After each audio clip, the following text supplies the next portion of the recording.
Chapter 8: Soldiers in the Virtual World. The first underground floor of the factory housed the control system of the supercomputer. Hannibal Mago entered the broad room, illuminated by a greenish light which came directly from the walls. At the center, there was a circular platform that a mess of mechanical arms and electrical cables hung from. Between the platform and the devices overhead floated a sphere that seemed similar to a small planet divided into 4 differently colored sections. At the center of the sphere shone a very vivid, white-colored core. Mago stopped to admire this nearly transparent world that was suspended in air. "That's Lyoko, then?" he asked. Memory sat in a very comfortable chair that had a series of buttons on the arms, pivoting a short distance from the platform and surrounded by an imposing console composed of buttons, screens, and levers. The woman was busy with the computer commands, but she turned as soon as she heard her boss's voice. "Yes, it's a projection of Lyoko. From here, I can control all of Lyoko, manage its towers, and, especially, see where our men are located." Mago approached her and started to study the hologram of Lyoko. One of its quarters, the one in green, had a bright rectangular label superimposed over it, on which 3-dimensional letters read, "Lyoko Forest." On the surface of the green quarter were 3 red immobile icons. Memory pointed at them. "These 3 icons here indicate the position of our unit." "And why aren't they moving?" asked the man with a wary voice. "I haven't the slightest idea," Memory admitted. "There should be a way to communicate with them, but perhaps I haven't yet figured out how to activate this microphone. I tried to talk to them, but they didn't hear me." "Zoom in," Mago said. "I can do even better." The woman's fingers began to hammer at the keyboard. One of the monitors went dark, then lit up again, showing a new image. It appeared to be a scene from a video game. The sky was a shade of light blue, although there were no sun or clouds to be seen. The ground was solid, flat, and green, which was supposed to resemble grass in theory, and there were several tall trees with narrow trunks. They were possibly birch trees, but the trunks were too straight and smooth, and they rose so high into the sky that their tops could not be seen. There was no such tree in the real world. "It's a static image?" Mago asked. "No, it's a video. It shows exactly what—" Memory glanced at another screen. "The soldier Callum is seeing." "But they aren't moving. Why?" "I was convinced that the lack of audio was to blame," said the woman, shrugging her shoulders. "That they were waiting for our orders." "No one can remain still for this long. They haven't even turned their heads. Bring them in immediately. Something must have happened to them." Memory obeyed. The attic of the Hermitage began to grow dark. Orange evening light entered through the windows as the sun set. It was the sunset of the 3rd of June, 1994, to be precise. Yumi sighed. How many hours had she been trapped in the mirror? Hopper and Aelita, or rather their recordings, had been away from the attic for a very long time, but she had decided not to follow them.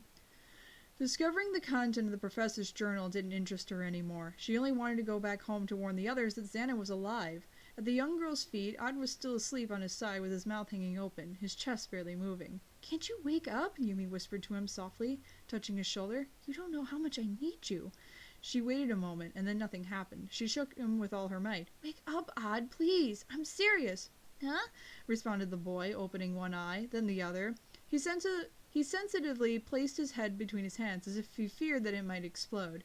"Feel like a steamroller ran over my—" He couldn't finish his sentence. Yumi fell to her knees and gave him a bear hug. Tears of joy fell down her cheeks. She was no longer alone. "Hey, not so tight," muttered Odd. "You're suffocating me." The boy sat up straight and looked all around himself with curiosity. "Where are we? At the Hermitage? It's really hot for January." Actually, it's June. The 3rd of June, 1994. "Whoa, that's crazy! Mad scientist Jeremy managed to build a time travel machine like in that movie, Back to the Future? If he used a car, I hope he used the right race car, like a Ferrari or a Porsche or—" Yumi burst out laughing and placed a hand on his mouth to keep him quiet. This was truly the Odd she'd always known. He never missed the chance to crack a joke. The young girl filled him in on the situation, telling him about the mirror and the discoveries that she had made about Hopper and Aelita's past. And then she told him about the most terrible discovery of them all, Xana. "I remember now! Eva Skinner!" Odd burst out, somehow managing to stay silent up until then. "I went to go see her at her house, and she was Xana. She kissed me, and everything became muddled after that." "Eva? Xana's possessed her too? Then we have a really big problem. It's been at least a day since I last managed to contact Jeremy. We can't even warn him of the danger." "You'll see, they can take care of themselves," Odd assured her with a smile. "I'm more worried about something else. I didn't fully explain myself. I went to see Eva because I found a strange memory card. The man with the dogs dropped it when he attacked my father. It had a video saved on it showing Aelita's mother. She was tied to a chair being held prisoner." "I don't know what to think anymore." You want to know something else strange? Your father and my parents. Hopper knew them. I heard him talking about them with Aelita several hours ago. Well, several hours ago in the June of 1994. How can that be? There were more mysterious elements to the story with every discovery. Though personally, I think it's up to us to solve the most important problem, said Odd, looking all around himself worriedly. Xana? No, he responded in a very serious tone of voice. Food! It's been ages since I last ate. Yumi felt her stomach contort. It was true. She hadn't had anything to eat either since she entered the mirror. Although they obviously couldn't eat anything here, could they? They were virtualized, and these weren't their physical bodies, and... Let's go find something to eat, said Odd, getting up. The doors of the scanner opened with a hum, and the soldier fell flat on his stomach. Two of his squad mates were ready to catch him so that he would not hit his head hard from his fall. Hannibal Mago observed him while the soldiers laid him on the ground, and Memory leaned over him with a stethoscope to check his vital signs. This is the third man now that we sent to Lyoko, noted Mago, and his condition seems just as bad as the others. Memory removed the stethoscope from her ears and nodded. Yes, she confirmed. He is still alive, but he's in a state of shock. But why? The woman stood and managed a shy smile. Mago immediately understood and motioned for her to follow him. They both returned to the lift and headed up to the ground floor of the factory, then entered the nomadic tent. Once there, Mago removed his shoes and dropped them onto the soft cushions. He picked up a silver teapot that was spouting a fine stream of clear, aromatic vapor. The waiter had been diligent. At 5 o'clock on the dot, his tea was there. Hannibal served himself a cup and savored the bitter liquid. He didn't ask Memory if she would like some. He left her waiting there, standing around. What happened to him? He said several moments later, waving his hand. I believe that it's due to the virtualization scanners, the woman replied. When a human being is virtualized, their body completely disintegrates, and the computer takes the data and reconstructs it onto Lyoko. Get to the point, ordered Mago. These technical details didn't interest him one bit. At the time that the body is reconstructed in the virtual world, the computer doesn't base it on the physical structure of the real body, but instead uses the person's subconscious image of their own self. To put it shortly, on Lyoko, everyone takes on the characteristics that correspond with the feelings they have about themselves and how they see themselves. In a sense, on Lyoko, everyone finds their true form, which is very different than that of the one on our world. Mago finishes his tea. I completed several analyses, and Memory continued to explain. On the images of Lyoko that I took through the eyes of our soldiers, they had all acquired monstrous appearances. One, for example, was transformed into an immense spider, and another was a child that seemed completely lost and was covered in a yellow substance that seemed like vomit. Gross, Mago commented, gasping in disgust. It doesn't surprise me that they were in a state of shock.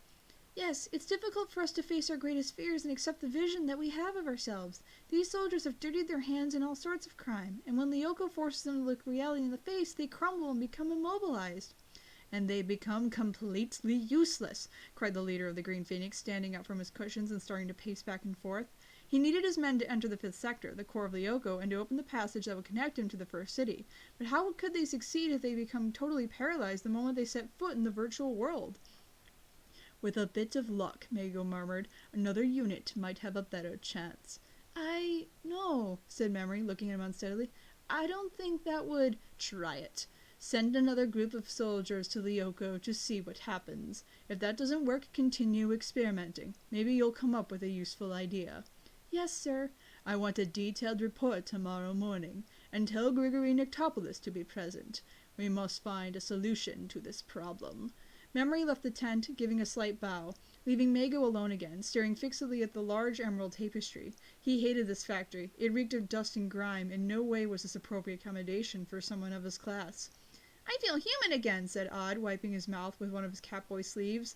Yumi studied him with a scrutinizing look. The truth is, when you eat, you become a real animal. You totally emptied out Hopper's fridge. Hopper's fridge! From 1994? I promise you he won't even notice. The young boy stood up from the table and opened the door to the enormous fridge that took up much of the space in the Hermitage's kitchen. Yumi's eyes opened wide. All while holding the control box in one hand, Odd was able to eat half a cold chicken, a ham and cheese sandwich, leftover lasagna, and a slice of pie. Yet all of this food remained in its original place. The chicken, enveloped in transparent plastic wrap, the lasagna on its plate. Everything remained as perfect as if it had never been touched. It was incredible. See? Odd told her, winking. And check out the table! Now that the boy was no longer touching the meat, the dirty dishes and the wrinkled napkins became transparent. Ta-da! said I with a chuckle. This box is fantastic. A lot better than washing dishes. It's just like Xana said, noted Yumi. The mirror's navigation box allows us to touch and use any of the objects we see, but nothing can be modified in this world. There's nothing real here. Everything's virtual. But the food is really good, commented her friend, rubbing his stomach. Although, now that I think about it, it was 10 years past the expiration date. I hope that won't upset my stomach.